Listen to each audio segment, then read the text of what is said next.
রব্বুল আলামিন কোরআন মাজিদের মধ্যে ঘোষণা করে দিলেন, বিসমিল্লাহির রহমানির রহিম, কদ আফলাহা মান যাক্কাহা।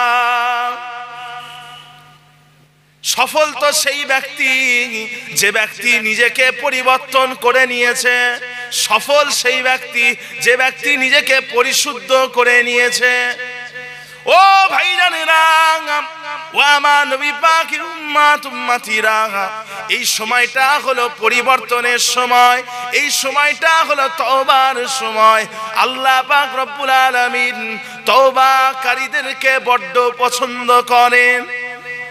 কোরআন মাজিদের মধ্যে আল্লাহ পাক ঘোষণা করে দিয়েছেন, ইন্নাল্লাহা ইউহিব্বুত তাওয়াবিনা ওয়া ইউহিব্বুল মুতাতাহহিরিন। নিশ্চয়ই আল্লাহ পাক রব্বুল আলামিন তওবাকারীদেরকে পছন্দ করেন এবং যারা অধিক পবিত্রতা অর্জন করে আল্লাহ পাক তাদেরকে পছন্দ করেন। আল্লাহ পাক তওবাকারীদেরকে পছন্দ করেন। যে ব্যক্তি আল্লাহর দিকে ফিরে আসে, পরিবর্তন হয়।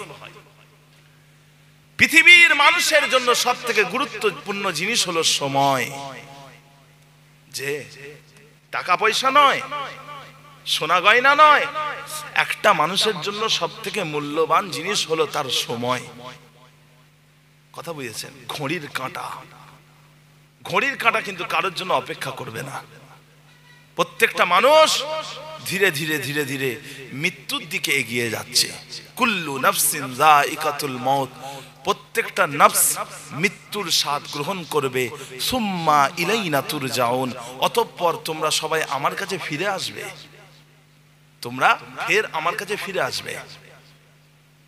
ওয়ালিকুল্লি উম্মাতিন আজাল ফাইযা জাআ আজালুহুম লা ইস্তাখিরুনা সাআতাও ওয়া লা ইস্তাকদিমুন। আল্লাহ পাক এখানে ঘড়ির কাঁটার কথা বলছেন।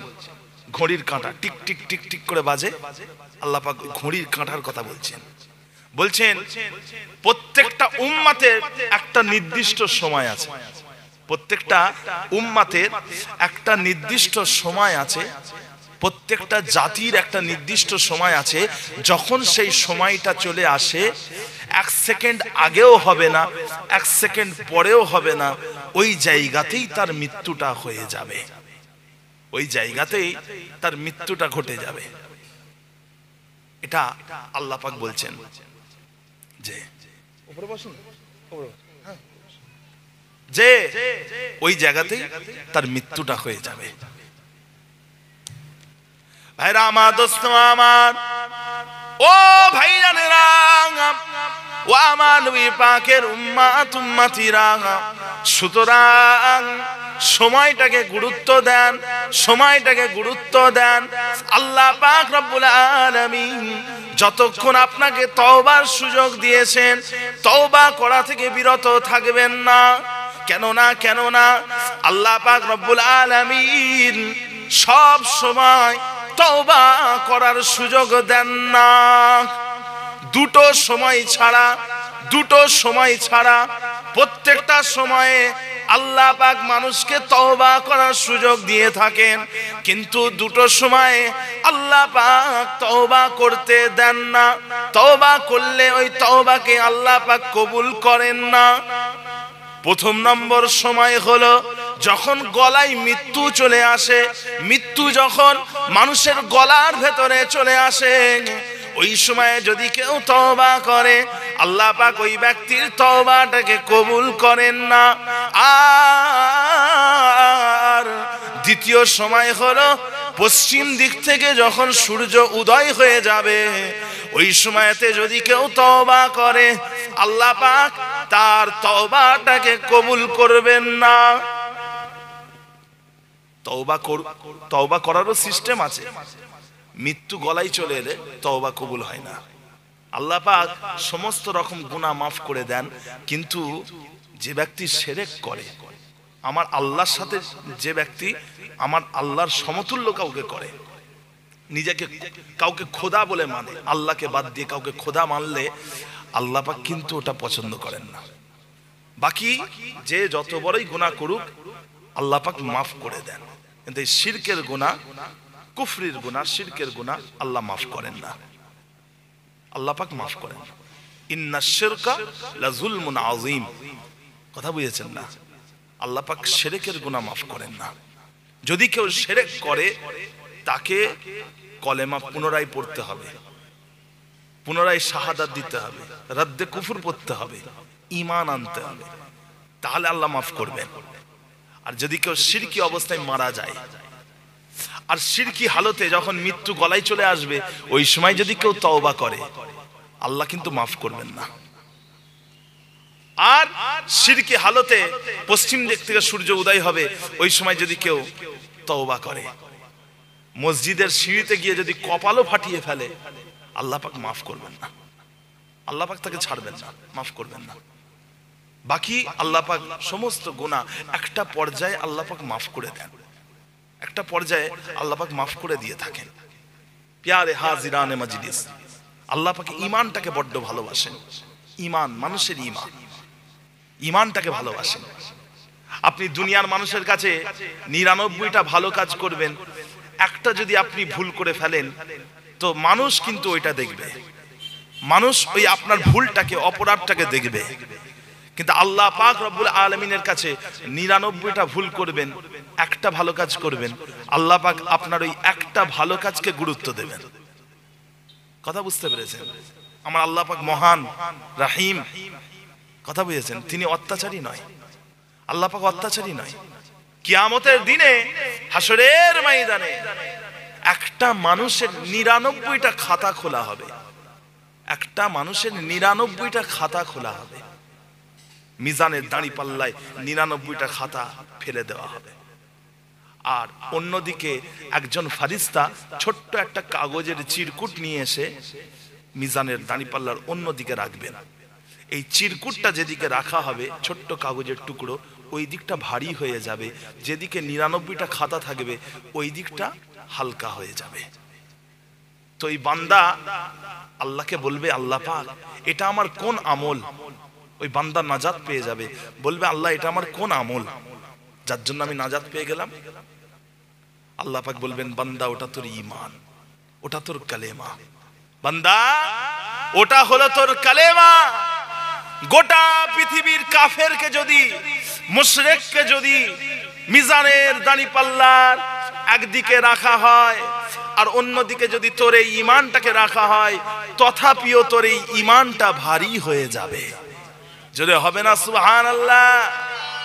আল্লাহ পাক ঈমানটাকে বড্ড ভালোবাসে, ঈমানদারকে আল্লাহ পাক ভালোবাসে, যে ঈমানটাকে মজবুত রেখে কবরের মধ্যে যান, ঈমানটাকে মজবুত করে।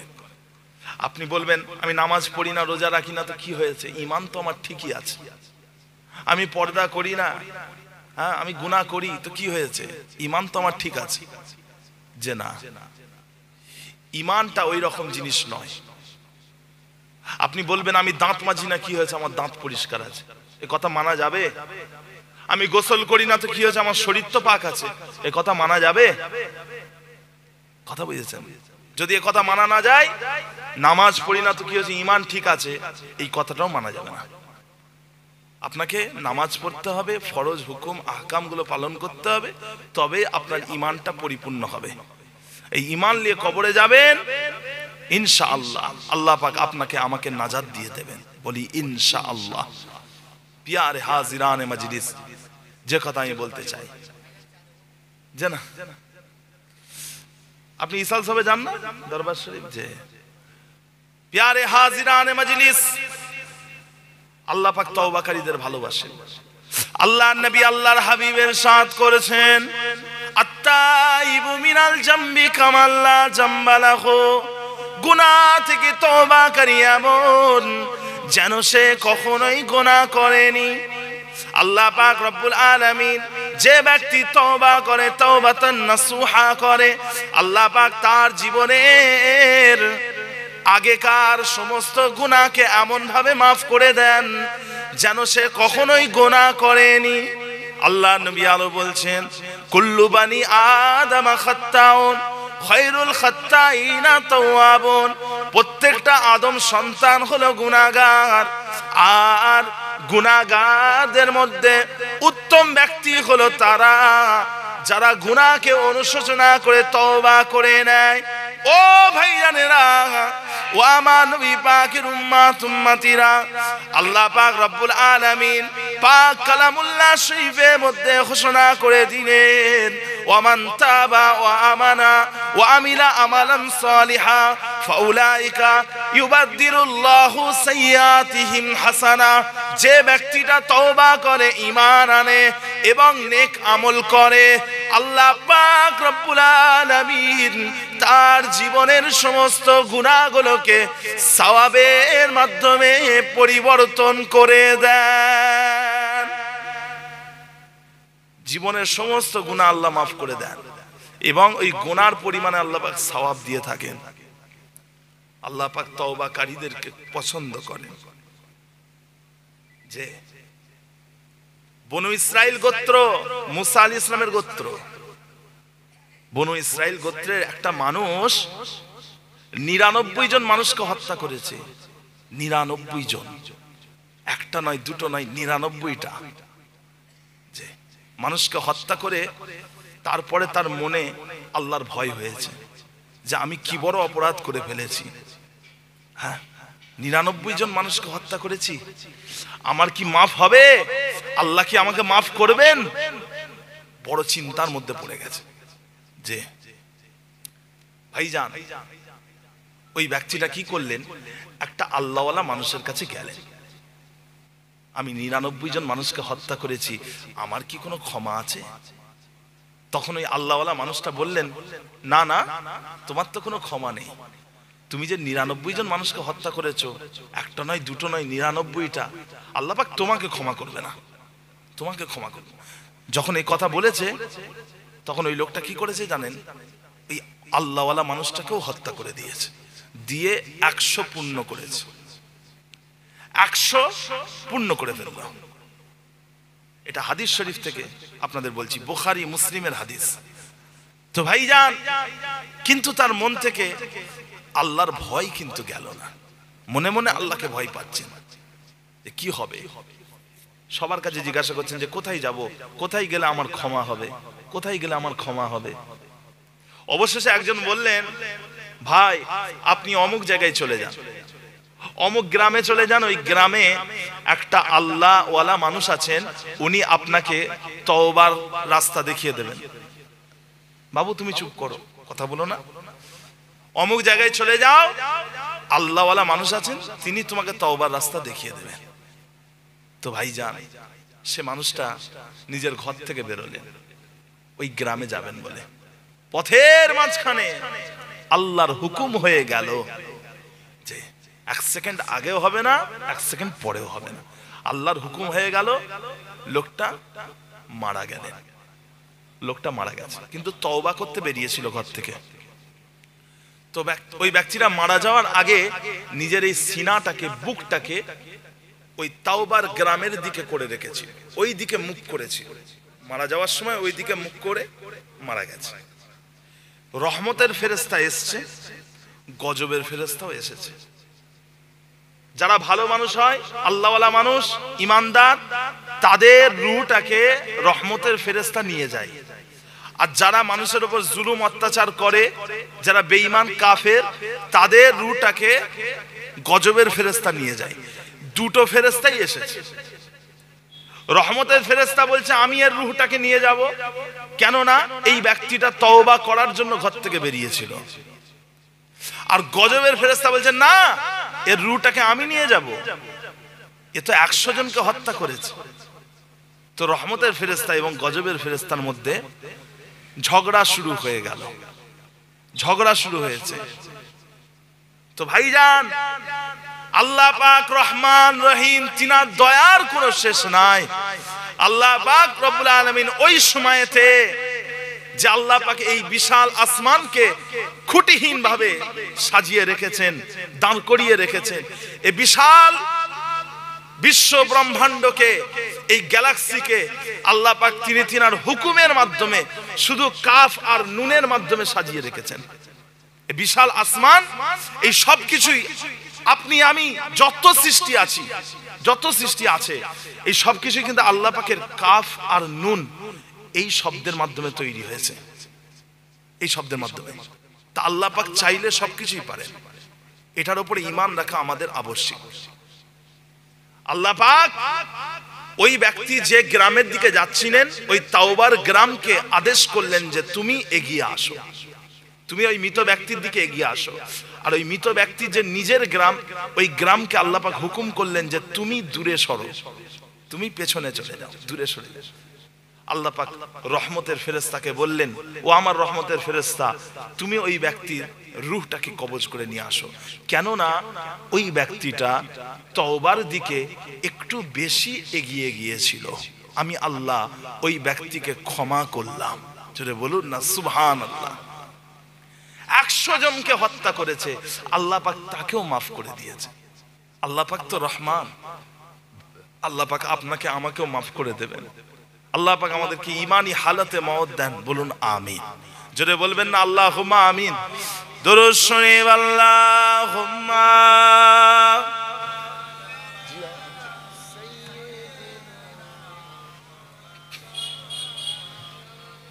ওয়ালা আলে।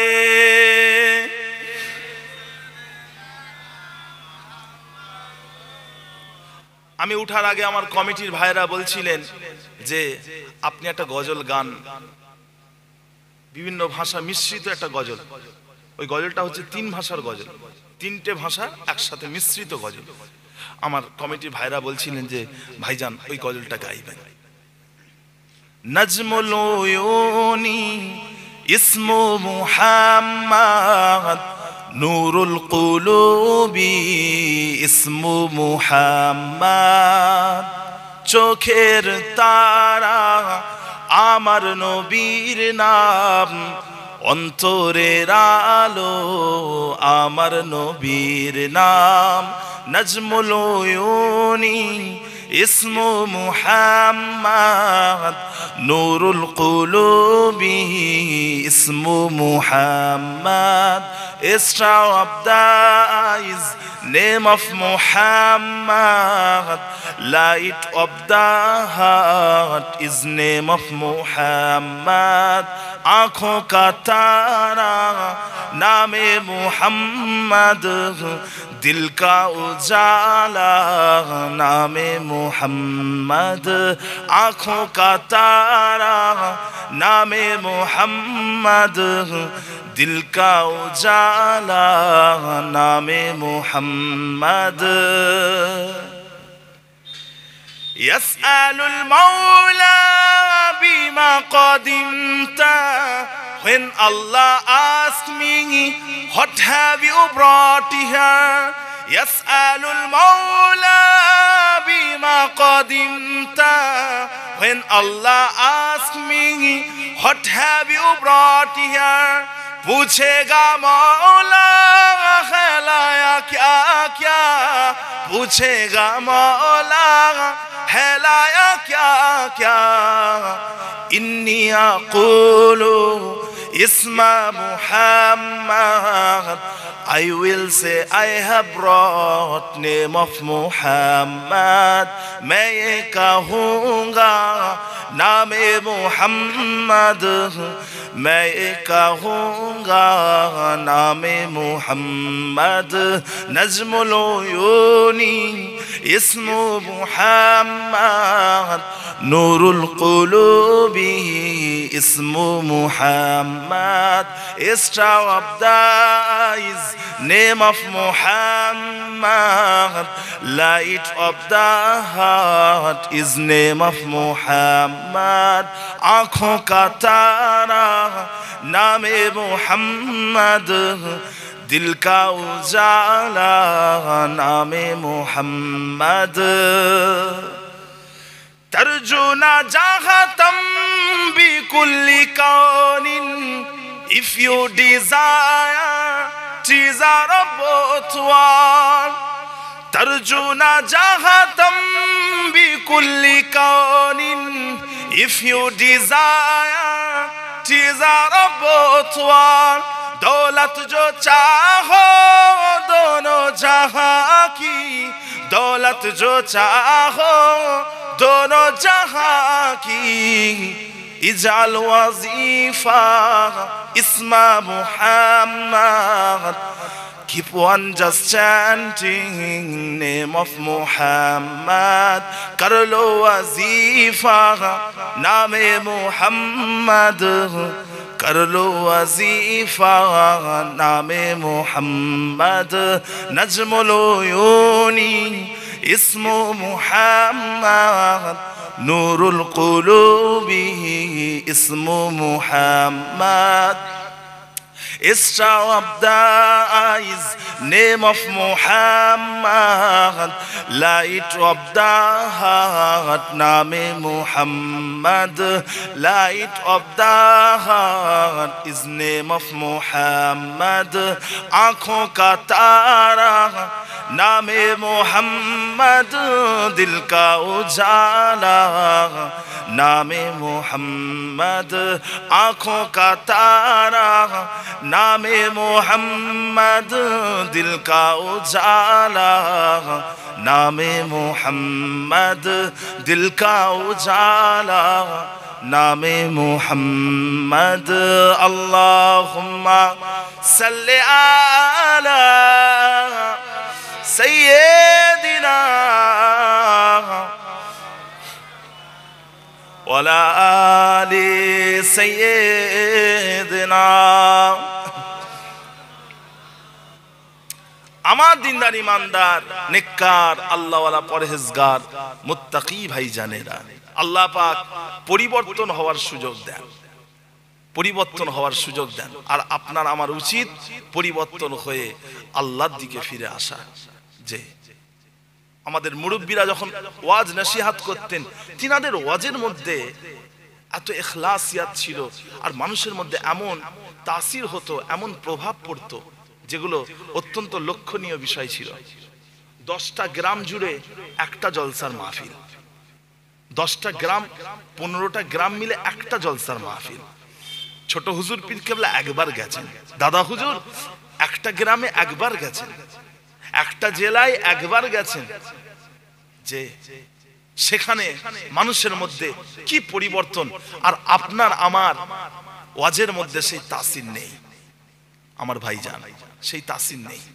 বিশ্বাস করেন যে গুল গয়া গুলশান গয়া জঙ্গলে ধতুরি রহ গই, গুল গই গুলশান গই জঙ্গলি ধতুরি রহ গই। কবি বলছেন গুল গয়া গুলশান গয়া, ফুল চলে গেছে, বাগান চলে গেছে, জঙ্গলি ধতুরি রহ গই, জঙ্গলের কিছু কাঁটা ফল পড়ে আছে, জঙ্গলের কিছু কাঁটা ফল পড়ে আছে। যে প্যারে হাজিরানে মজলিস, মানুষের মধ্যে পরিবর্তন ঘটানোর জন্য, পরিবর্তন হওয়ার জন্য বেশি কথার প্রয়োজন হয় না, বেশি কথার প্রয়োজন হয় না। যে মানুষের মধ্যে পরিবর্তন কয়েকটা কথার মধ্যেই হয়ে যায়, যে কয়েকটা কথার মাধ্যমে মানুষ পরিবর্তন হয়।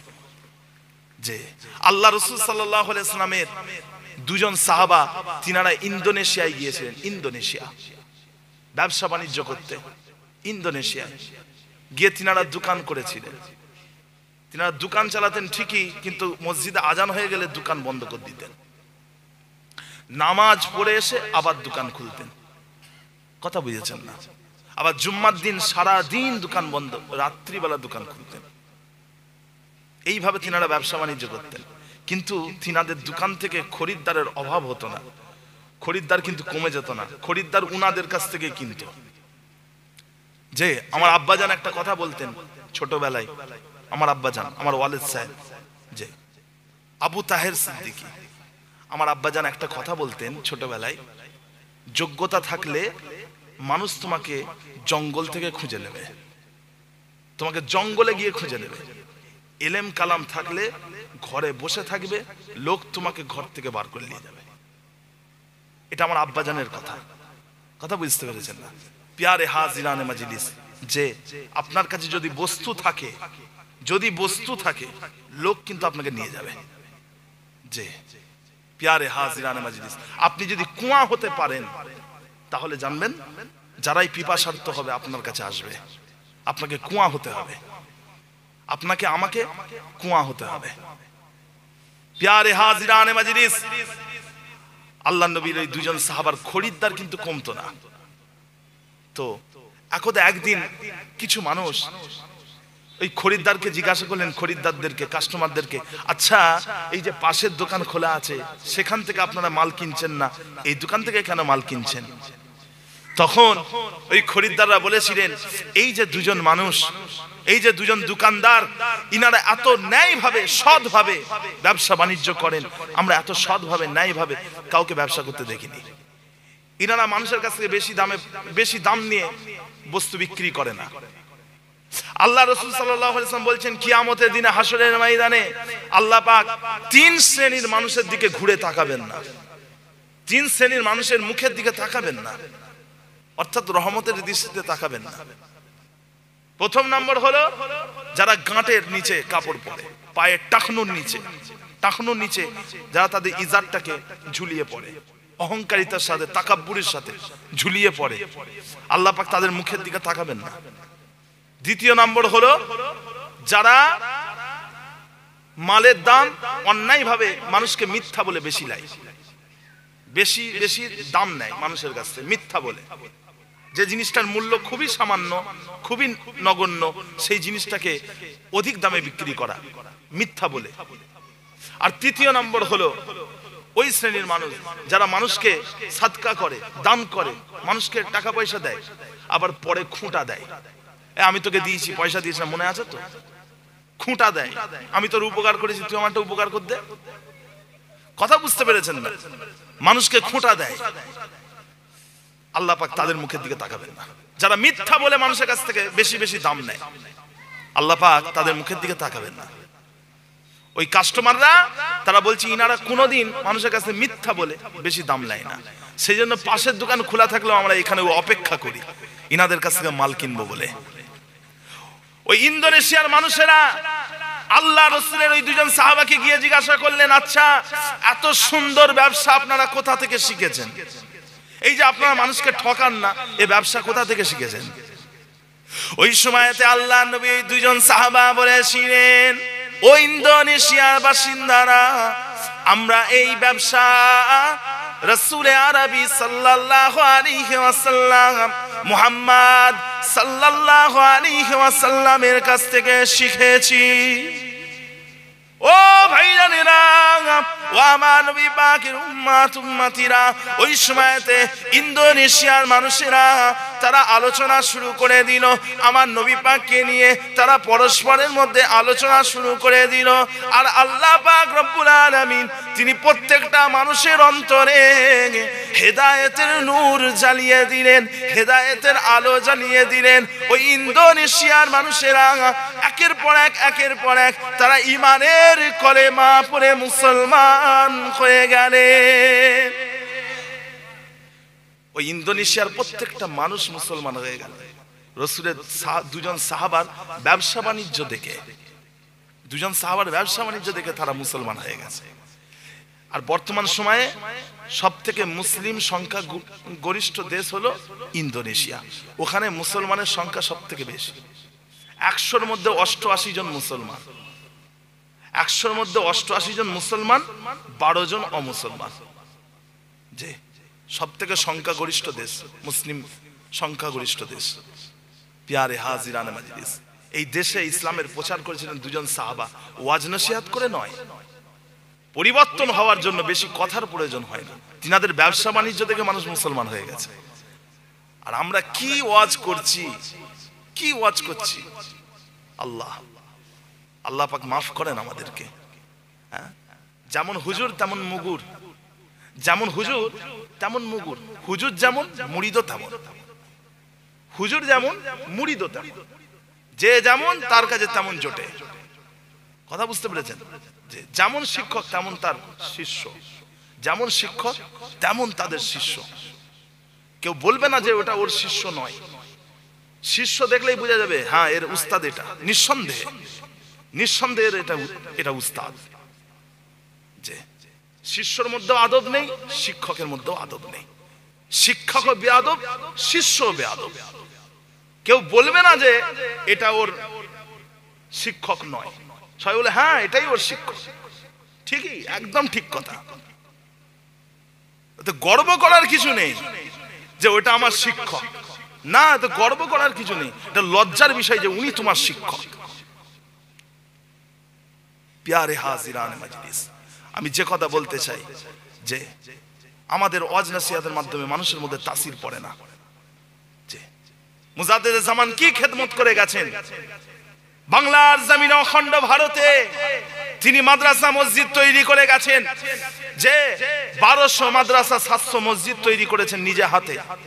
বর্তমানে বাংলাদেশে দাদা হুজুর পীর কেবলার নামে কিছু কম বেশি 10,000 মাদ্রাসা আছে। 10,000 মাদ্রাসা দাদা হুজুর পীর কেবলার নামে। দাদা হুজুর পীর কেবলা নিজে হাতে 1200 মাদ্রাসার ভিত্তি স্থাপন করেছেন, প্রতিষ্ঠিত করেছেন, 700 মসজিদ তৈরি করেছেন। মুজাদ্দিদ জামান 1892 খ্রিস্টাব্দে তিনি গিয়েছিলেন হজ করতে, সেখান থেকে মদিনা শরীফে জিয়ারতে গেছিলেন, নবী পাকের রওজা মুবারক জিয়ারতে গেছিলেন। সেখানে গিয়ে তিনার দেখা হয়ে গেল শাইখুদ দালায়েল আমিন রেজওয়ান সাহেবের কাছে। আমিন রেজওয়ান সাহেব তিনার কাছ থেকে দাদা হুজুর পীর কেবলা 40টা হাদিসের সনদ গ্রহণ করলেন। বুখারী, মুসলিম, আবু দাউদ, তিরমিজি, নাসাই, ইবনে মাজাহ, মুসনাদে আহমদ, মুসনাদে রাজিন, মাসাবিউস সুন্নাহ, এই যে সব হাদিসের কিতাব, এরকম 40টা হাদিসের কিতাবের উনার কাছে সার্টিফিকেট ছিল। আপনার আমার পীর মুজাদ্দিদ জামান, সেই দাদা হুজুর পীর কেবলার খলিফা শুয়ে আছেন আপনাদের এখান থেকে বসিরহাট, আল্লামা রুহুল আমিন সাহেব 18,000 হাদিসের হাফেজ, 18,000 হাদিসের হাফেজ। তিনি কিছু কম বেশি 192টা কিতাব লিখেছেন। মুজাদ্দিদ জামানের খলিফাদেরকে দেখলে লক্ষ্য করলে বুঝতে পারবেন সব বড় বড় পণ্ডিত, বাঘা বাঘা আলেমরা হলেন তিনার সহচর্যে তিনারা মানুষ হয়েছেন। কথা বুঝতে পেরেছেন? তাদের কলমের ডগা থেকে দাদা হুজুরের প্রশংসা বেরিয়েছে, তাদের কলমের ডগা থেকে দাদা হুজুর পীর কেবলার প্রশংসা বেরিয়েছে। প্যারে হাজিরান মজলিস, ডাক্তার মোহাম্মদ শহীদুল্লাহ 18টা ভাষায় MA করা ছিল, তিনি 18 ভাষায় তিনি মাস্টার্স করেছিলেন। যে কত যোগ্যতাপূর্ণ মানুষ, তিনার কাছে থাকতেন দাদা হুজুর পীর কেবলার কাছে। প্যারে হাজিরান মজলিস, ওয়াজ করে গেলে হবে না, আপনাকে আমাকে পরিবর্তন হতে হবে। ইন্নাল্লাহ লা ইউগাইরু মা বিকওমিন হাত্তা ইউগাইরু মা বিআনফুসিহিম, আল্লাহ পাক ওই জাতিকে ততক্ষণ পরিবর্তন করেন না যতক্ষণ না তারা নিজেরা না পরিবর্তন হয়। আমাদেরকে পরিবর্তন হতে হবে। আল্লাহ পাক আমাদের মনকে পরিবর্তন করে দেন, বলুন আমিন। যে ভাইরা আমার, দোস্ত আমার, ও ভাইজানেরা, ও আমার নবী পাকের উম্মত উম্মতিরা, তওবা করে আল্লাহর রাস্তায় ফিরে আসেন, আল্লাহর কাছে রোনাজানি করেন, আল্লাহর কাছে ফিরে আসেন। আল্লাহ পাক তওবাকারীদেরকে পছন্দ করেন। আল্লাহ নবীর জামানাতে একজন মানুষ ছিলেন যার নাম হলো মাইজ বিন মালিক আল আনসারী। বুখারী শরীফ, মুসলিম শরীফের হাদিস। আমার নবী পাকের জামানাতে একজন মানুষ ছিলেন যার নাম মাইজ বিন মালিক আল আনসারী। ওই মানুষটা আমার নবী পাকের দরবারে উপস্থিত। ইয়া রাসূলুল্লাহ, আমি আমার নিজের উপরে জুলুম করেছি, অত্যাচার করেছি, অর্থাৎ আমি জিনা করেছি, ব্যভিচার করেছি, আপনি আমাকে মৃত্যুদণ্ডের শাস্তি দেন, আমাকে হত্যা করেন, আমাকে মেরে ফেলেন, আমাকে হত্যা করে আমাকে পবিত্র পাক করে দেন। অর্থাৎ আমি আল্লাহ পাকের সামনে এই জেনার অপরাধ নিয়ে আমি দাঁড়াতে পারবো না, দুনিয়ার শাস্তি আমাকে দুনিয়াতে দেন। আল্লাহ রাসূল সাল্লাল্লাহু আলাইহি ওয়াসাল্লাম ওই মাইজকে বললেন, যাও, ফিরে যাও, তুমি এখান থেকে চলে যাও। যদি কোনো ব্যক্তি অপরাধ করে, হাদিস শরীফের মধ্যে এসেছে, কাজী সাহেবের কাছে নিয়ে আসার আগেই নিজেদের মধ্যে মীমাংসা করে তাকে ক্ষমা করে দাও। যদি কেউ অপরাধ করে, দুই পক্ষকে এক জায়গায় দাঁড় করিয়ে একটা মীমাংসা করে নেবেন। কাজী সাহেবের কাছে গেলে, বিচারকের কাছে গেলে, বিচারক কিন্তু কোরআনের আইনটা কিন্তু চালিয়ে দেবেন, তার কাছে কোনো এখতিয়ার থাকবে না, কোনো এখতিয়ার থাকবে না। কোরআনের আইন, হাদিসের আইন উনি চালিয়ে দেবেন। সুতরাং কাজী সাহেবের কাছে নিয়ে আসার আগেই নিজেদের মধ্যে মীমাংসা করে নিতে হয়। আল্লাহ নবীর দরবারে ওই লোকটা এসেছে, এসে বলছে আমি অপরাধ করেছি, আমাকে মৃত্যুদণ্ডের শাস্তি দেন। আল্লাহ রাসূল তাকে ফিরিয়ে দিলেন। আমার নবী পাক তাকে সুযোগ দিলেন যে যাও তুমি পরিবর্তন হয়ে যাও, তওবা করে নাও, নিজের অপরাধটাকে আল্লাহর কাছে স্বীকার করে ক্ষমা চাও। ফিরিয়ে দিলেন। কিন্তু ওই মানুষটা তার পরের দিনে আবার এসেছে রাসূলুল্লাহ সাল্লাল্লাহু আলাইহি ওয়াসাল্লামের দরবারে এসে আবার বলছে, ইয়া রাসূলুল্লাহ, আমি মাইজ, আমি নিজের উপরে জুলুম করেছি, আমি ব্যভিচার করেছি, জিনা করেছি, আপনি আমাকে মৃত্যুদণ্ডের শাস্তি দেন। আল্লাহ রাসূল সাল্লাল্লাহু আলাইহি ওয়াসাল্লাম দ্বিতীয় দিনেও ওই লোকটাকে আবার ফিরিয়ে দিলেন, যাও তুমি চলে যাও। এবারে আল্লাহ নবী সাল্লাল্লাহু আলাইহি ওয়াসাল্লাম একজন সাহাবাকে বললেন, ও আমার সাহাবা, যাও এই ব্যক্তির সম্প্রদায়ের কাছে যাও, এই ব্যক্তির গ্রামে যাও, গিয়ে গ্রামবাসীর কাছ থেকে খবর নাও এই ব্যক্তিটা সুস্থ নাকি পাগল, সুস্থ নাকি পাগল, এই খবরটা নিয়ে আমার কাছে দাও। আল্লাহ রাসূলের সাহাবা তিনি ওই মাইজের গ্রামে চলে গেলেন। গোয়েন্দা, আল্লাহ রাসূল গোয়েন্দা পাঠালেন। তিনি গিয়ে লোকের কাছ থেকে খবর নিচ্ছেন, আচ্ছা এই মাইজ কি পাগল হয়ে গেছে? এ পাগল হয়ে গিয়ে একটা মেয়ে ছেলের সাথে খারাপ সম্পর্ক করেছে? গ্রামের লোকেরা বললেন, না, এ মাইজ হলো সম্পূর্ণ সুস্থ, সজ্ঞানে এ জিনা করেছে, সজ্ঞানে জিনা করেছে। সাহাবা এসে রাসূলুল্লাহ সাল্লাল্লাহু আলাইহি ওয়াসাল্লামকে বললেন, ইয়া রাসূলুল্লাহ, এই মানুষটা সম্পূর্ণ সুস্থ অবস্থায় জিনা করেছে। তৃতীয় দিনে, 3 নম্বর দিনে ওই লোকটা আবার এসেছে, ওই মাইজ। আল্লাহ নবীকে বলছি, ইয়া রাসূলুল্লাহ, আমি ব্যভিচার করেছি, আপনি আমাকে মৃত্যুদণ্ডের শাস্তি দেন। আমার নবী পাক ওই লোকটাকে তৃতীয় দিনেও ফিরিয়ে দিলেন। বারবার তাকে সুযোগ দিচ্ছেন তওবা করার, পরিবর্তন হওয়ার, বারবার সুযোগ দিচ্ছেন, ফিরিয়ে দিলেন। আল্লাহ নবী আবার একজন সাহাবাকে পাঠালেন, যাও গিয়ে এই মানুষটার গ্রামে খবর নাও যে এই মানুষটা সুস্থ নাকি পাগল, সুস্থ নাকি পাগল। আল্লাহ নবী সাহাবা গিয়ে ওই গ্রামে খবর নিচ্ছেন যে মাইজ সুস্থ নাকি পাগল। গ্রামের লোকেরা বললেন, মাইজ হলো সম্পূর্ণ সুস্থ, সুস্থ অবস্থায় সজ্ঞানে সে একটা মহিলার সাথে জিনা করেছে। কথা বুঝেছেন না? প্যারে হাজিরানে মজলিস, চতুর্থ দিনে, 4 নম্বর দিনে ওই মাইজ ফের এসেছে, আল্লাহ নবীর দরবারে ফের এসেছে। ইয়া রাসূলুল্লাহ, আমি নিজের উপরে অত্যাচার করেছি, আমি ব্যভিচার করেছি, আমাকে মৃত্যুদণ্ডের শাস্তি দেন, দুনিয়ার গুনাহ দুনিয়াতে মাফ করে দেন, দুনিয়ার শাস্তি দুনিয়ায় দেন। আল্লাহ নবী, আল্লাহর হাবিব ওই সময় সাহাবা ইকরামদেরকে আদেশ করলেন, ও আমার সাহাবারা, মাটি খনন করো, গর্ত খোঁড়ো, গর্ত খোঁড়ো। সাহাবা ইকরাম গণেরা একটা গর্ত খুঁড়লেন, আর ওই গর্তের ভেতরে মাইজকে পুঁতা হলো, তাকে ওই গর্তের মধ্যে পুঁতে ফেলা হলো।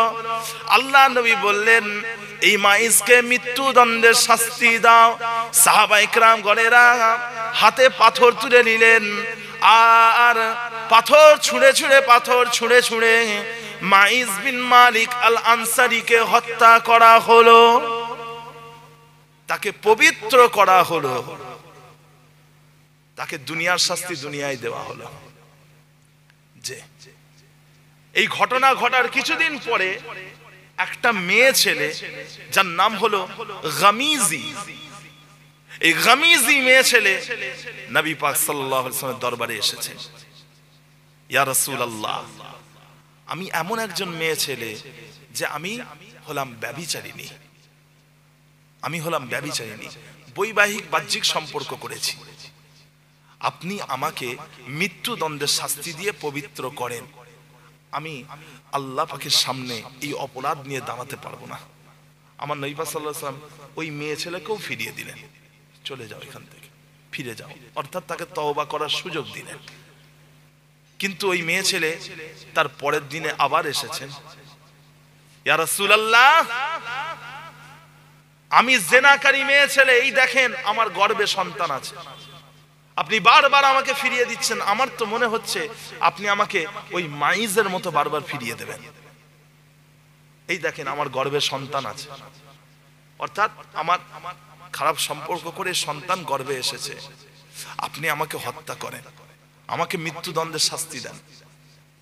আল্লাহ নবী ওই সময় তো ওই গামিজি মেয়ে ছেলেকে বলেছিলেন, যাও যাও চলে যাও, যদি তুমি ফিরে যেতে না চাও তাহলে অন্তত আজকে চলে যাও, যদি তুমি ফিরে যেতে না চাও অন্তত আজকে চলে যাও, যাও তোমার এই গর্ভের সন্তানকে তুমি প্রসব করে জন্ম দিয়ে তারপরে আমার কাছে আসবে। ও ভাইজানেরা, অনেক দিন পরে ওই মেয়ে ছেলে আমার নবী পাকের দরবারে উপস্থিত হলেন। এই অবস্থায় উপস্থিত হলেন যে তার গর্ভের মধ্যে যে সন্তান ছিল, ওই সন্তানকে প্রসব করে নিজের কোলে নিয়ে আল্লাহ নবীর দরবারে উপস্থিত হলেন। ইয়া রাসূলুল্লাহ, ইয়া হাবিবাল্লাহ, এই দেখেন সেই সন্তান, আপনি বলেছিলেন সন্তানকে প্রসব করে তারপরে আসতে। ইয়া রাসূলুল্লাহ, আমি এসেছি, আপনি আমাকে মৃত্যুদণ্ডের শাস্তি দেন।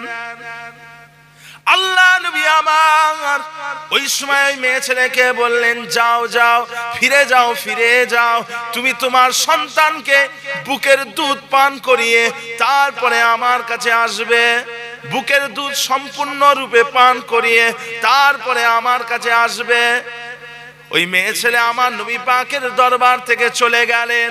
অনেক দিন পরে ওই মেয়ে ছেলেটা আমার নবী পাকের দরবারে উপস্থিত হলেন। এই অবস্থায় যে তার কোলে একটা সন্তান রয়েছে, আর ওই সন্তানের হাতে একটা রুটির টুকরা রয়েছে, ওই রুটির টুকরাটাকে ওই সন্তান চিবিয়ে চিবিয়ে খায়। ইয়া রাসূলুল্লাহ, ইয়া হাবিবাল্লাহ, আমি হলাম সেই গামিজি মেয়ে ছেলে, আপনি বলেছিলেন বুকের দুধ পান করানো হয়ে গেলে আমার সন্তানকে আপনার কাছে নিয়ে আসতে। ইয়া রাসূলুল্লাহ, এই দেখেন সেই সন্তান, আপনি আমাকে এই সন্তানটা নিয়ে আমাকে মৃত্যুদণ্ডের শাস্তি দেন। আল্লাহ রাসূল আমার ওই বাচ্চাটাকে নিয়ে একটা মুসলমানের হাতে দিয়ে দিলেন, একটা মুসলমানের হাতে দিয়ে দিলেন।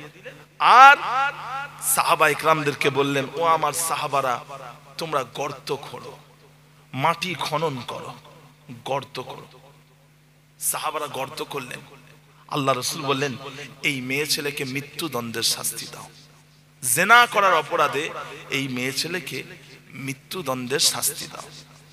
ওই মেয়ে ছেলেকে বুক পর্যন্ত মাটিতে পুঁতে ফেলা হলো। সাহাবা ইকরাম গণেরা সব হাতে পাথর তুলেছেন, পাথর তুলে ছুঁড়ছেন, মেয়ে ছেলের দিকে ছুঁড়ে ছুঁড়ে মারছেন। ওই মেয়ে ছেলের মাথায়, কথা বুঝতে পারলেন, পাথর এসে লাগছে। আল্লাহ নবীর একজন সাহাবা ছিলেন যিনার নাম হলো হযরতে খালিদ বিন ওয়ালিদ রাদিয়াল্লাহু আনহু। খালিদ রাদিয়াল্লাহু আনহু, তিনার কুনিয়াত হলো সাইফুল্লাহ, অর্থাৎ আল্লাহ পাকের তরবারি। সাইফুল্লাহ মানে কি? সাইফুন শব্দের অর্থ কি? সাইফুন শব্দের অর্থ হলো তরবারি। সাইফুল্লাহ আল্লাহর তরবারি, মুজাফ মুজাফ ইলাইহি, আল্লাহর তরবারি। কথা বুঝতে পেরেছেন? সাইফুল্লাহ আল্লাহর তরবারি।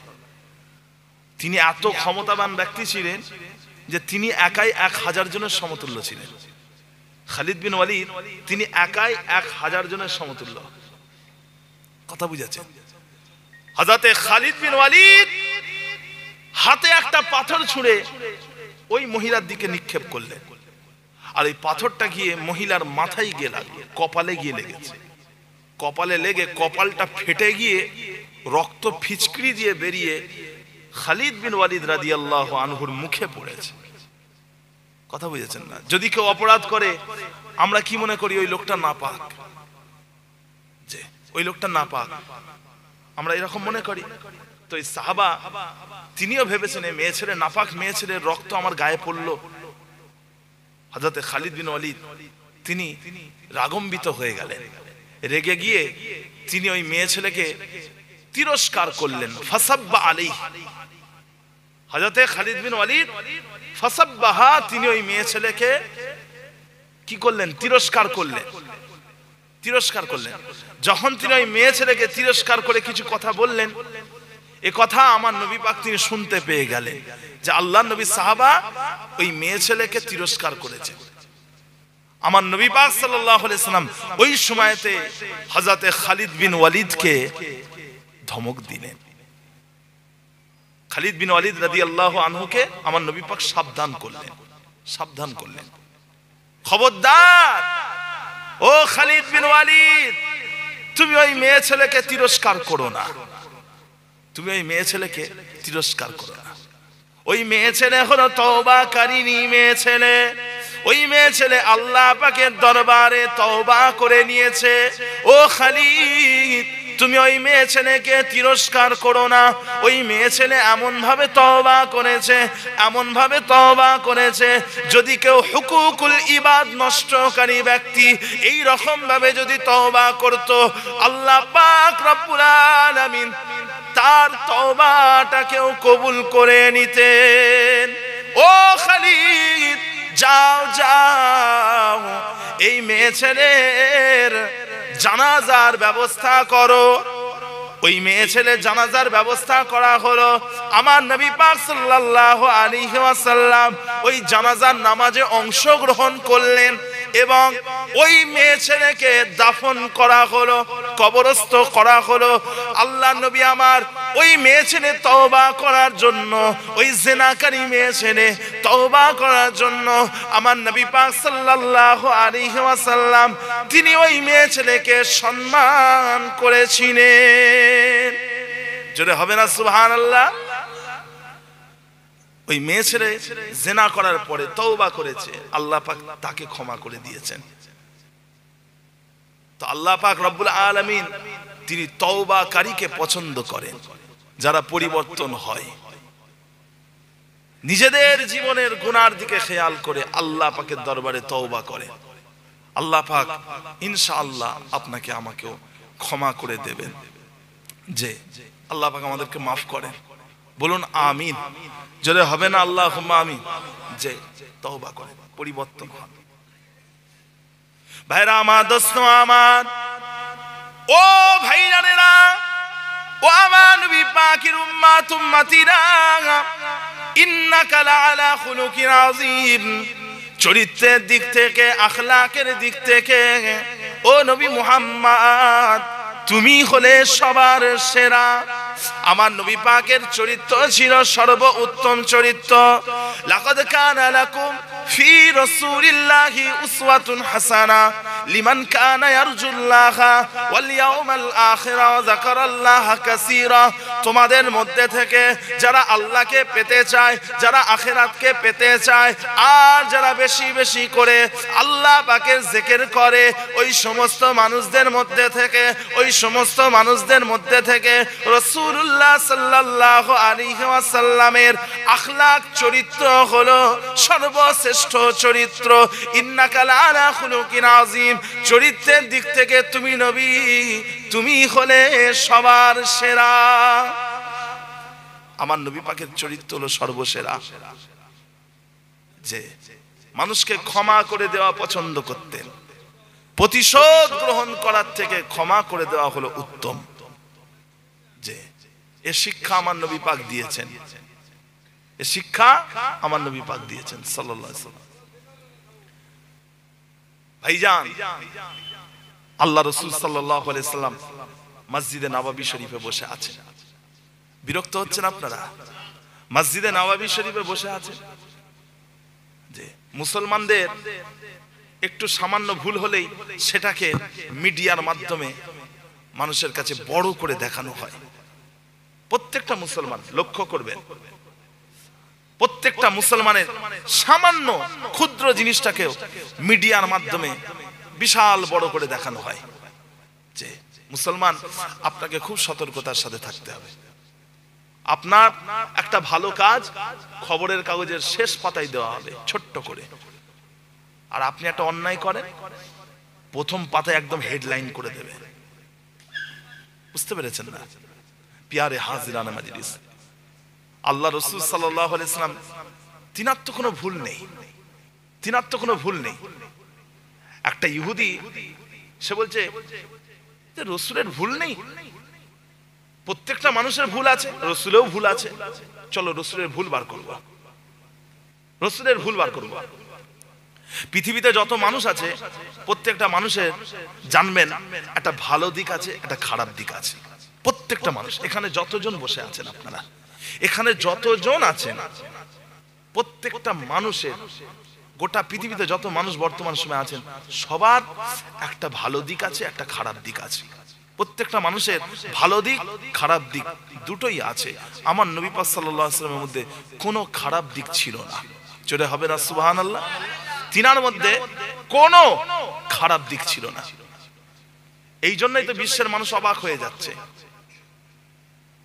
আল্লাহ নবীর ভুল ধরবে বলে একটা ইহুদি প্রত্যেক দিন মসজিদে নববী শরীফের মধ্যে আসা যাওয়া করছে প্রতিদিন, কিন্তু আমার নবী পাকের কোনো ভুল খুঁজে পাচ্ছে না। সে তো পেরেশান হয়ে যাচ্ছে যে কে এমন ব্যক্তি যার কোনো ভুল নেই। অবশেষে ওই ইহুদি সুযোগ পেয়ে গেলেন, ওই ইহুদি তিনি সুযোগ পেয়ে গেলেন। একদিন আল্লাহ নবী সাল্লাল্লাহু আলাইহি ওয়াসাল্লাম তিনি তিনার হুজরা মুবারক থেকে বের হচ্ছেন, ঘরের ভেতর থেকে বের হচ্ছেন। সঙ্গে রয়েছেন হযরতে আলী কাররামাল্লাহু ওয়াজহাহু রাদিয়াল্লাহু আনহু, যিনি আমার নবী পাকের জামাই এবং চাচার ছেলে এবং সাহাবা হযরতে আলী। তিনি ঘর থেকে বেরোচ্ছেন আল্লাহ নবীর সাথে। ওই সময়তে একটা বেদুইন গ্রাম্য মানুষ আমার নবী পাকের দরবারে উপস্থিত হলেন। একটা বাহনের উপরে চড়ে মসজিদে নববী শরীফের বাইরে বাহনটাকে রেখে পায়ে হেঁটে আমার নবী পাকের কাছে এসে উপস্থিত। ইয়া রাসূলুল্লাহ, আমি অমুক জায়গা থেকে এসেছি হুজুর, আমি অমুক জায়গা থেকে এসেছি। আমার কওমের কিছু মানুষকে আমি বলেছিলাম যে তোমরা যদি মুসলমান হয়ে যাও তাহলে তোমাদের টাকা পয়সা বেড়ে যাবে। আমি একটা গোত্রের মানুষকে বলেছি না, যদি তোমরা ঈমান আনো তোমাদের ধন দৌলত বেড়ে যাবে, টাকা পয়সা বেড়ে যাবে। ইয়া রাসূলুল্লাহ, তারা সবাই ঈমান এনেছে, কিন্তু তাদের টাকা পয়সা বাড়েনি, বরং তারা আরো বেশি অভাবগ্রস্ত হয়ে গেছে, আরো গরিব হয়ে গেছে। ইয়া রাসূলুল্লাহ, আমি তাদেরকে আশ্বস্ত করেছিলাম তোমরা যদি ঈমান আনো তাহলে ধনী হয়ে যাবে। আমার ভয় হচ্ছে তারা যেমন তারা লোভ নিয়ে ইসলামের মধ্যে প্রবেশ করেছে, অন্য কোন লোভ নিয়ে যেন আবার ইসলাম থেকে বেরিয়ে না যায়। হুজুর, আপনি আমাকে সহযোগিতা করেন।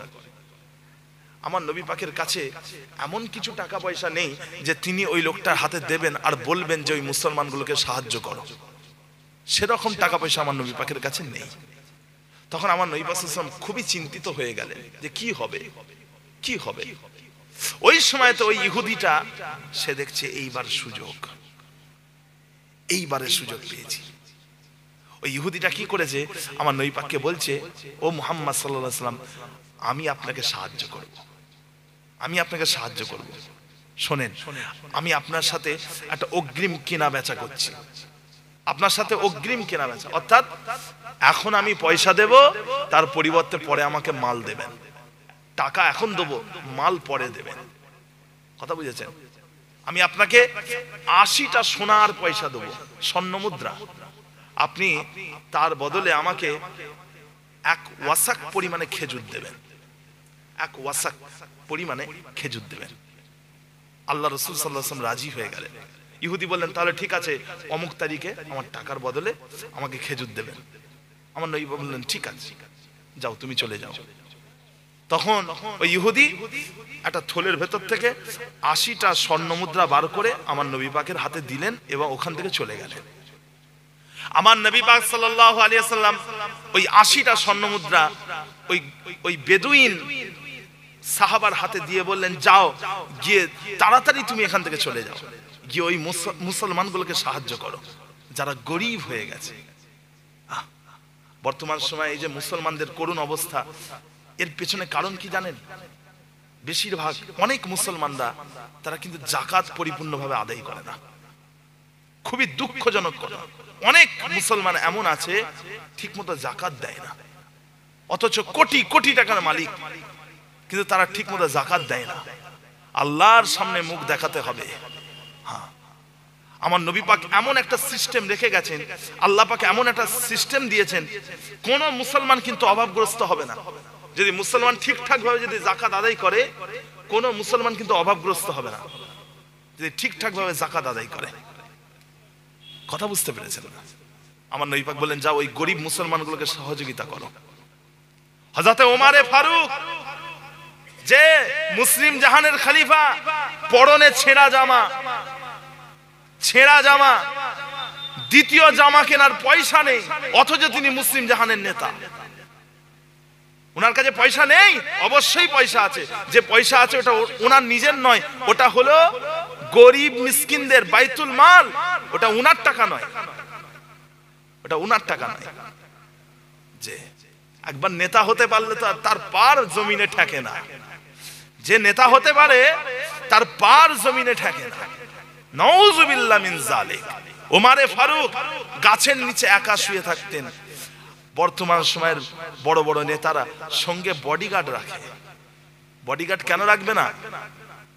কেন রাখবে না বডিগার্ড? মানুষের যা করে রেখেছে, বডিগার্ড না রাখলে তো পুরো আলু ভর্তা করে ফেলবে, পিটিয়ে তো আলু ভর্তা করে ফেলবে। সেই জন্য সাথে 32টা 34টা করে বডিগার্ড রাখে। কথা বুঝতে পেরেছেন? তো ভাইজান, প্যারে হাজিরান, কিছু বলবেন? যে কথা বলতে চাইছি, আল্লাহ নবী বললেন, যাও গরিব মুসলমানগুলোকে সহযোগিতা করো। ভাইরা আমার, দোস্ত আমার, ও ভাইজানেরা, ও আমার নবী পাকের উম্মত উম্মতিরা, একদিন যায়, দুদিন যায়, 3 দিন যায়, আল্লাহ নবী আমার ওই ইহুদির 80টা স্বর্ণ মুদ্রার পরিমাণে খেজুর কিন্তু এখনো ফেরত দেননি। ও ভাইজানেরা, আর মাত্র 2 দিন সময় বাকি আছে, 1 থেকে 2 দিন সময় বাকি আছে। এই 1 থেকে 2 দিনের মধ্যে আমার নবী পাককে ওই ইহুদির পয়সাটা মিটিয়ে দিতে হবে। কিন্তু আমার নবী পাক এখনো পর্যন্ত ইহুদির পয়সা মেটাননি। ও ভাইজানেরা, আল্লাহ নবী আমার জান্নাতুল বাকিয়াতে একদিন জানাজার নামাজ পড়াতে গিয়েছেন। মসজিদে নববী শরীফের দক্ষিণ দিকে কবরস্থান রয়েছে, যেই কবরস্থানে আমার নবী পাকের স্ত্রীগণকে কবর দেওয়া হয়েছে, যেখানে আল্লাহ নবীর কলিজার টুকরা সন্তান ইব্রাহিম রাদিয়াল্লাহু আনহুকে কবর দেওয়া হয়েছে, যেখানে হযরতে উসমান রাদিয়াল্লাহু আনহুর কবর রয়েছে, যেখানে উহুদের শহীদানদের কবর রয়েছে, যেখানে আমার নবী পাকের ফুফুজানদের কবর আছে, অসংখ্য সাহাবাদের কবর রয়েছে, যেখানে ইমাম মালিক রাহমাতুল্লাহ আলাইহি, জিনার অনুসারী মালিকি মাযহাবের অনুসারী বলা হয়, তিনার কবর রয়েছে। তিনার শিক্ষক হযরত ইব্রাহিম নাখঈ রাহমাতুল্লাহ আলাইহি, তিনারও কবর রয়েছে। ও ভাইজানেরা, সেই জান্নাতুল বাকিয়াতে আল্লাহর নবী জানাজার নামাজ পড়াতে গেছেন, আর আমার নবী পাকের সাথে রয়েছেন হযরতে আবু বকর সিদ্দিক, হযরতে ওমর ফারুক সহ আরো কিছু সাহাবারা। আল্লাহ নবী আমার জানাজার নামাজ পড়িয়ে একটা দেওয়ালে হেলান দিয়ে দাঁড়িয়ে আছেন। ওই সময়তে ওই ইহুদিটা যার কাছ থেকে আমার নবী পাক 80টা স্বর্ণ মুদ্রা ধার নিয়েছিলেন, ওই ইহুদিটা এসে আমার নবী পাক তিনার গায়ে একটা চাদর জড়িয়েছিলেন। ওই ইহুদিটা এসে আমার নবী পাকের ওই চাদরের 2টো কোনা ধরে জোরে টান দিয়েছে। ঘাড়ে চাদর আছে আমার নবী পাকের, পিঠে চাদর, আর চাদরটাকে ধরে 2টো কোণ ধরে জোরে টান মেরেছে। এত জোরে টান মেরেছে আমার নবী পাক ঘাড়ে পিঠে ব্যথা পেলেন, আর এই চাদর মোবারক ঘাট থেকে খসে জমিনে পড়ে গেল। আমার নবী পাকের ঘাট থেকে চাদরটা জমিনে পড়ে গেছে। কথা বুঝতে পেরেছেন না? আল্লাহ রাসূল ব্যথা পেলেন, ঘাড়ে ব্যথা পেলেন। ওই ইহুদিটা তখনও ক্ষান্ত হয়নি, সে আমার নবী পাকের সামনে গেছে, গিয়ে চোখের দিকে তাকিয়ে চোখটাকে পাকিয়ে আল্লাহ রাসূলকে বলছে, আব্দুল মুত্তালিবের বংশের মধ্যে আমি তোমাকে চিনি কথার টাল বাহানা করে। তুমি কথা দিয়ে কথার টাল বাহানা করো, কথা দিয়ে কথা রক্ষা করো না। এইভাবে আমার নবী পাকের মুখের দিকে তাকিয়ে বলছে। এই কথা যখন বলেছে, ওখানে উপস্থিত ছিলেন হযরত উমারে ফারুক রাদিয়াল্লাহু আনহু।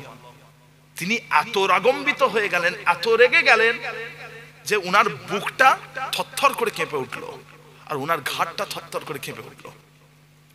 এমন ভাবে কেঁপে উঠেছে যেমন ধারা সমুদ্রের মাঝখানে গোলাকার নৌকা ঢেউয়ের কারণে কেঁপে ওঠে। উমারে ফারুকের ঘাড় আর পিঠটা কেঁপে উঠলো। উমারে ফারুক এমন একজন সাহাবা ছিলেন যিনি সর্বপ্রথমে কাবা শরীফের উপরে দাঁড়িয়ে আল্লাহ পাকের নামের তাকবীর দিয়েছিলেন। উমারে ফারুক এমন একজন সাহাবা ছিলেন যিনি সর্বপ্রথমে প্রকাশ্যে কাবা শরীফের সামনে নামাজ পড়েছিলেন মক্কার কাফেরদের সামনে। উমারে ফারুকের ব্যাপারে মুসলিম শরীফে হাদিস এসেছে, যে রাস্তা দিয়ে উমারে ফারুক যেতেন ওই রাস্তা দিয়ে শয়তান যেত না। যে রাস্তা দিয়ে উমারে ফারুক যেতেন ওই রাস্তা দিয়ে শয়তান যেত না। উমারে ফারুক রাদিয়াল্লাহু আনহু এত ক্ষমতাবান এবং সাহসী মানুষ ছিলেন। তিনি ওই ইহুদিকে বললেন, খবরদার এই ইহুদি, খবরদার, তুমি আমার নবী পাকের সাথে কিভাবে কথা বলছো ওটা আমি শুনছি, আর তুমি কেমন আচরণ করছো ওটা আমি দেখছি। কিভাবে কথা বলছো সেটা আমি শুনছি, কেমন আচরণ করছো ওটা আমি ওমর দেখছি। শুনে রাখো, আমি যদি আমার ইচ্ছার জিনিসটাকে, আমার স্বপ্নের জিনিসটাকে যদি ধ্বংস করে দিতাম তাহলে তোমার গর্দানটাকে আমি কেটে ফেলতাম। অর্থাৎ উনি বলছেন আমার স্বপ্নের জিনিস হলো আল্লাহকে রাজি করা, রসুলকে রাজি করা। কিন্তু আমি যদি তোমাকে হত্যা করি আমার রসুল নারাজ হয়ে যাবেন, আমার রসুল নারাজ হলে আল্লাহ নারাজ হয়ে যাবেন, তা আল্লাহ নারাজ হয়ে যাবেন, তাই আমি তোমাকে হত্যা করছি না, নাহলে আমি তোমায় হত্যা করতাম। এই কথা যখন বলেছেন আমার নবী পাক নিজের ঘাড়ের ব্যথা, কোমরের ব্যথার কথা ভুলে গেলেন। ভুলে গিয়ে উমারে ফারুককে বললেন, ও উমারে ফারুক, তুমি এই লোকটাকে ভয় দেখাচ্ছ কেন? উমারে ফারুক, তুমি এই লোকটাকে ভয় দেখাচ্ছ কেন? তুমি তো আমাকে বলতে পারতে যে কিভাবে এই লোকটার ঋণটাকে পরিশোধ করা যায়, আর তুমি তো এই লোকটাকে বলতে পারতে কিভাবে মানুষের সাথে নরম ভাবে কথা বলা যায়, কিন্তু তুমি সেটা করলে না। তুমি সেটা না করে তুমি একে ভয় দেখাচ্ছ।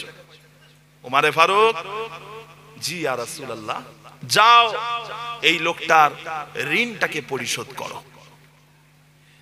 80টা স্বর্ণ মুদ্রার পরিমাণে একে খেজুর দিয়ে দাও, 1 ওয়াসাক পরিমাণে খেজুর দাও।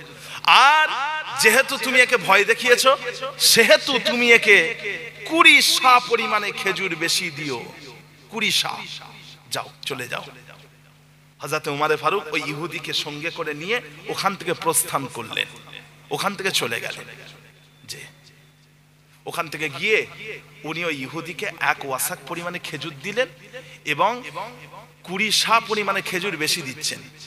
যখন 20 সা পরিমাণে খেজুর বেশি দিচ্ছেন তখন ওই ইহুদি জিজ্ঞাসা করছে, আচ্ছা আপনি এই 20 সা পরিমাণে খেজুর কেন বেশি দিচ্ছেন?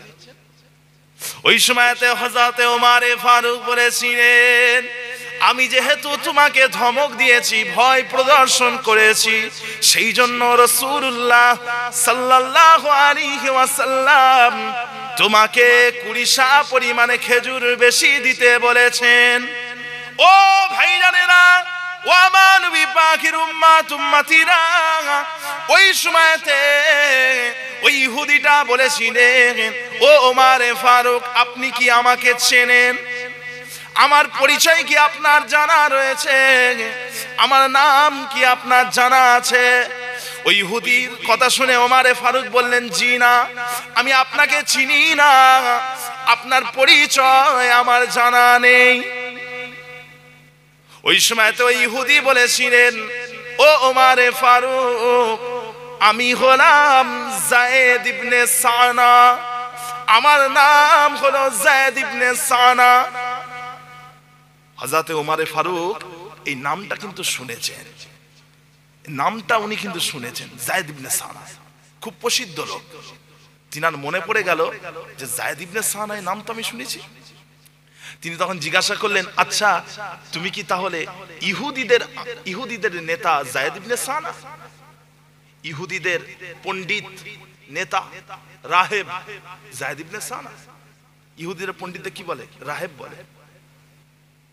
আমাদের যেমন আলেম বলে, ওদের রাহেব বলে। তুমি কি রাহেব যায়েদ ইবনে সানা?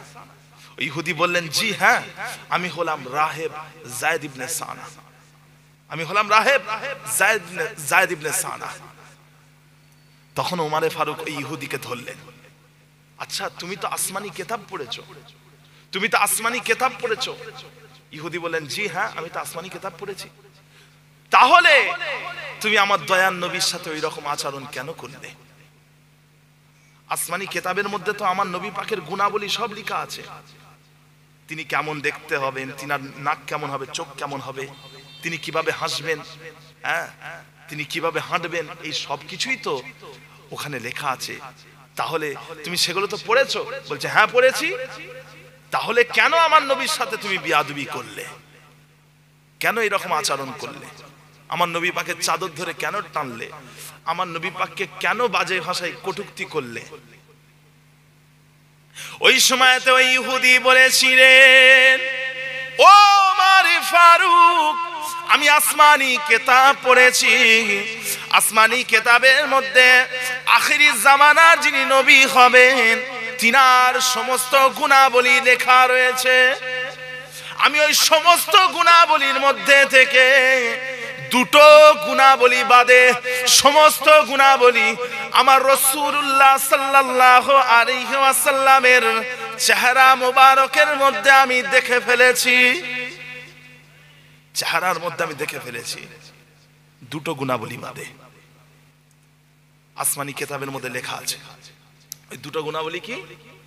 ওহুয়া সাল্লাল্লাহু আলাইহি ওয়াসাল্লাম লা ইয়াজিদু মিন কাসরাতিল আযা ইল্লা সাবরান ওয়া আলা আশরাফিল জাহিলি ইল্লা হিলমান। প্রথম নম্বর গুণাবলী হলো আখিরি জামানার যিনি নবী হবেন তিনার উপরে যত বেশি অত্যাচার করা হবে তিনি তিনার সহ্য সবরটাকে বাড়িয়ে দেবেন। আর দ্বিতীয় নম্বর গুণাবলী হলো আখিরি জামানার যিনি নবী হবেন তিনার উপরে যত বেশি মূর্খামো করা হবে তিনি তিনার সহ্য সবরটাকে বাড়িয়ে দেবেন। ও ওমরে ফারুক, আমি আমার নবী পাককে পরীক্ষা করলাম আর উনি এই পরীক্ষাতে জয়ী হয়ে গিয়েছেন। অর্থাৎ আমি আমার নবী পাকের চাদর ধরে টেনে তিনার সহ্য সবরটাকে পরীক্ষা করলাম আর আমার নবী পাকের বংশ ধরে কথা বলে আমার নবী পাকের ধৈর্যটাকে পরীক্ষা করলাম। ও আবু ও ওমরে ফারুক, ও ওমরে ফারুক, আমি যায়েদ ইবনে সানা ইহুদিদের পণ্ডিত, আমি তোমার কাছে অঙ্গীকারবদ্ধ হচ্ছি, তোমার কাছে অঙ্গীকারবদ্ধ হচ্ছি, আমি সাক্ষ্য দিচ্ছি আল্লাহ ছাড়া অন্য কোনো মাবুদ নাই আর ইসলাম হলো আল্লাহ পাকের মনোনীত ধর্ম আর মুহাম্মদ সাল্লাল্লাহু আলাইহি ওয়াসাল্লাম তিনি হলেন আল্লাহ পাকের নবী এবং রাসূল। ও ওমরে ফারুক, আমি তোমার কাছে আরো অঙ্গীকারবদ্ধ হচ্ছি, আমি যায়েদ ইবনে সানা, আমি যায়েদ ইবনে সানা, আমি হলাম অত্যন্ত ধনী মানুষ, আমি হলাম অর্থবান মানুষ, আমি আমার সমস্ত টাকা পয়সাকে দুই ভাগে ভাগ করলাম, দুই ভাগে ভাগ করলাম, একটা ভাগ আমার নিজের জন্য রেখে দিলাম আর অন্য ভাগটা আমার রাসূলুল্লাহ সাল্লাল্লাহু আলাইহি ওয়াসাল্লামের तमाम উম্মতকে আমি দান করে দিলাম, সবাইকে আমি দান করে দিলাম, ওয়াকফ করে দিলাম। তিনি ওয়াকফ করে দিলেন। ওমরে ফারুক বললেন, উম্মতের সংখ্যা কি আপনার জানা আছে? উম্মত কত? কত উম্মত? বর্তমান সময়ে 7.5 বিলিয়ন, কিছু কম বেশি 750 কোটি মানুষ পৃথিবীতে বসবাস করে। তার মধ্যে মুসলমানের সংখ্যা হলো 2 বিলিয়ন, 200 কোটি। মুসলমান হলেন 200 কোটি। ওমরে ফারুক বলছেন, উম্মতের সংখ্যা আপনার জানা আছে?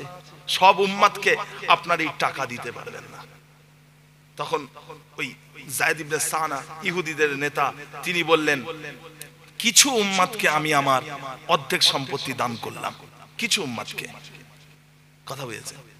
পরের দিনে ওই ইহুদি আল্লাহ রাসূল সাল্লাল্লাহু আলাইহি ওয়াসাল্লামের দরবারে এসে উপস্থিত হলেন। আমার নবী পাক সাল্লাল্লাহু আলাইহি ওয়াসাল্লাম তিনি কিন্তু ওই ইহুদির উপরে চড়াও হয়ে গেলেন না। তিনি কিন্তু ওই ইহুদি আল্লাহ নবী চাদর ধরে টেনেছে, আমার নবী পাক প্রতিশোধ গ্রহণ করলেন না, আমার নবী পাক তাকে ধমক দিলেন না। আল্লাহ নবী ওই ইহুদির দিকে তাকিয়ে রইলেন। ওই ইহুদি আমার নবী পাকের সামনে ঝরঝর করে কলেমা পড়ে ফেললেন নিজে থেকে। আমার নবী পাক কলেমা পড়াননি, উনি নিজে থেকে ঝরঝর করে কলেমা পড়ছেন। লা ইলাহা ইল্লাল্লাহু মুহাম্মাদুর রাসূলুল্লাহ সাল্লাল্লাহু আলাইহি ওয়াসাল্লাম, আশহাদু আল্লা ইলাহা ইল্লাল্লাহু ওয়াহদাহু লা শারীকা লাহু ওয়া আশহাদু আন্না মুহাম্মাদান আবদুহু ওয়া রাসূলুহু। ঝরঝর করে কলেমা পড়লেন, শাহাদাত পড়ে, ঈমানের কলেমা পড়ে মুসলমান হয়ে গেলেন। জোরে বলি সুবহানাল্লাহ। তো ভাইজান, যারা পরিবর্তন হয় আল্লাহ পাক তাদেরকে ভালোবাসেন। আমার নবী পাক সাল্লাল্লাহু আলাইহি ওয়াসাল্লাম তিনি কিন্তু কোন অপরাধীর উপরে চড়াও হয়ে গিয়ে প্রতিশোধ গ্রহণ করেননি, বরং তাদের পরিবর্তনের অপেক্ষা করেছেন, তাদের তওবার অপেক্ষা করেছেন। যে তায়েফের ময়দানে আমার নবী পাককে পাথর মেরে জর্জরিত করে দিল, রক্তে জর্জরিত করে দিল, তথাপি আমার নবী পাক সাল্লাল্লাহু আলাইহি ওয়াসাল্লাম তায়েফবাসীর জন্য বদদুয়া করলেন না। বললেন আজকের দিনে যারা আমাকে পাথর মেরেছে এদের পরবর্তী প্রজন্মরা তারা আমাকে চিনতে পারবে, আমাকে চিনতে পেরে তারা মুসলমান হয়ে যাবে। হযরতে আবু সুফিয়ান আমার নবী পাকের বিরুদ্ধে 25টারও বেশি যুদ্ধ করেছে, 25টারও বেশি। যেখানেই আমার নবী পাককে হত্যা করার ষড়যন্ত্র, সেখানেই হযরতে আবু সুফিয়ান তিনার মাথা রয়েছে, সেখানেই তিনার মাথা আছে। সেই আবু সুফিয়ান রাদিয়াল্লাহু আনহু যখন ঈমান আনলেন, আমার নবী পাক সাল্লাল্লাহু আলাইহি ওয়াসাল্লাম তিনাকে ক্ষমা করে দিলেন। সেই 25টা যুদ্ধের কথা মনে রাখলেন না, ক্ষমা করে দিলেন। আর বললেন মান দাখালা দারা আবি সুফিয়ান ফাহুয়া আমিনুন, যে ব্যক্তি আবু সুফিয়ানের ঘরের মধ্যে প্রবেশ করবে সে হলো নিরাপদ, তার কোনো ক্ষতি হবে না, তার কোনো ক্ষতি হবে না। আল্লাহ নবী বললেন না যে আজকের দিন থেকে আমি নবী মুহাম্মদ সাল্লাল্লাহু আলাইহি ওয়াসাল্লাম আমি নিরাপদ, এ কথা বললেন না। বললেন গোটা বিশ্বের মানুষ আজকের দিনের পর থেকে আবু সুফিয়ানের হাত থেকে নিরাপদ। যদি বলুন না সুবহানাল্লাহ। এইভাবে আল্লাহ নবী ক্ষমা করেছেন। আল্লাহ পাক ক্ষমা করাকে পছন্দ করেন, তওবাকারীদেরকে পছন্দ করেন। আল্লাহ পাক আমাদেরকে তওবাকারীদের মধ্যে আমাদের নামটা আল্লাহ পাক লিখিয়ে দেন, আমাদেরকে ঈমানদার করেন। বলুন না আল্লাহুম্মা আমিন। দরুদ শরীফ আল্লাহুম্মা সাল্লি আলা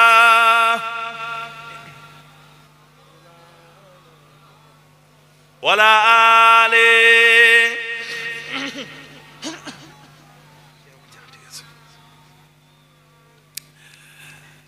ভাইজান এসেছেন, আসবেন, আসার পূর্বে আমি একটা ফার্সি গজল গাইব। ফার্সি গজল কি গাইব? ফার্সি গজল। এই গজলটা লিখেছেন হযরতে হাকিম সানাই গজনবী রহমাতুল্লাহ, যার সহচর্যে থাকতেন জালালউদ্দিন রুমি রহমাতুল্লাহ আলাইহি। তিনি কিন্তু ওনার সহচর্যে থাকতেন। হাকিম সানাই তিনি এই গজলটা লিখেছেন, আর তিনি গজলের কি বলে প্রচলন শুরু করেছেন। তিনি সর্বপ্রথম গজলের প্রচলন শুরু করেছেন। এই যে গজল গাওয়া হয় এর প্রচলন শুরু করেছেন হাকিম সানাই গজনবী। তিনি একটা গজল লিখেছেন, গজলটার নাম হলো মালেকা। এই গজলটা আলা হযরত মুফতি আজম মেজলা হুজুর পীর কেবলা রহমাতুল্লাহ আলাইহির বড় সাহেবজাদা, আমাদের সকলের মুরব্বী চাচা যান, সবার বড় চাচা, তিনি হলেন সাইফুদ্দিন সিদ্দিকী শাহজাহান রহমাতুল্লাহ রহমাতুল্লাহি আলাইহি। তিনি এই গজলটা গাইতেন। এই গজলটা হাকিম সানাই গজনবী রহমাতুল্লাহ লেখা ফার্সি গজল।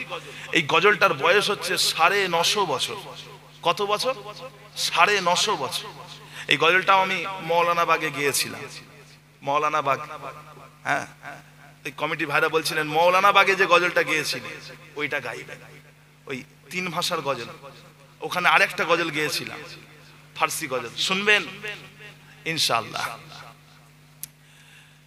মালেকা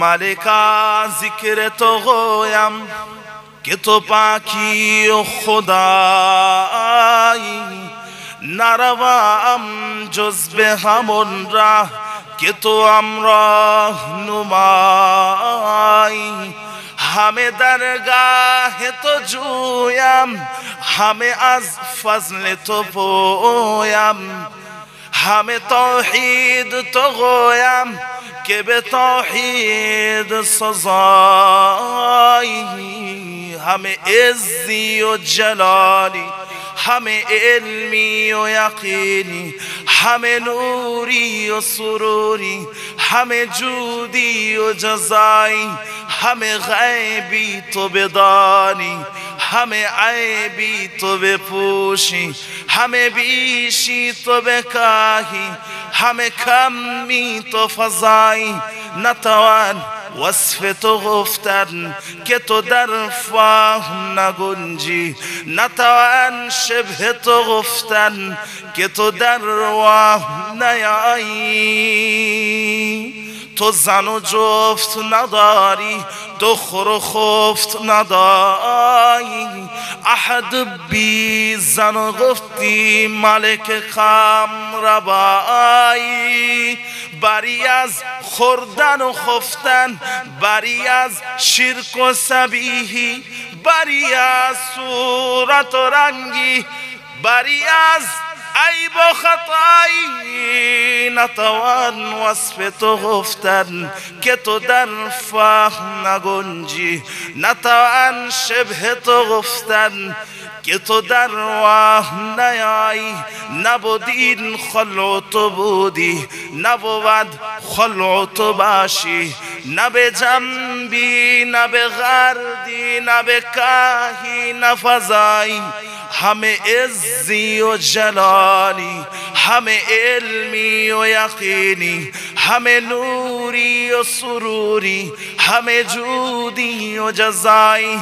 نتوان وصف تو گفتن که تو در فهم نگنجی، نتوان شبه تو گفتن که تو در وهم نیایی، نتوان وصف تو گفتن که تو در فهم نگنجی، نتوان شبه تو گفتن که تو در وهم نیایی، نتوان وصف تو گفتن که تو در فهم نگنجی، نتوان شبه تو گفتن که تو در وهم نیایی.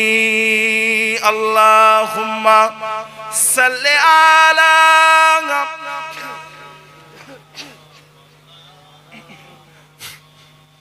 وعلى آل سيدنا। আসেন সকলে দাঁড়িয়ে আমার দয়ার নবীর উপরে একটু সালামের নজরানা পেশ করবে। ইয়া নবী সালামু আলা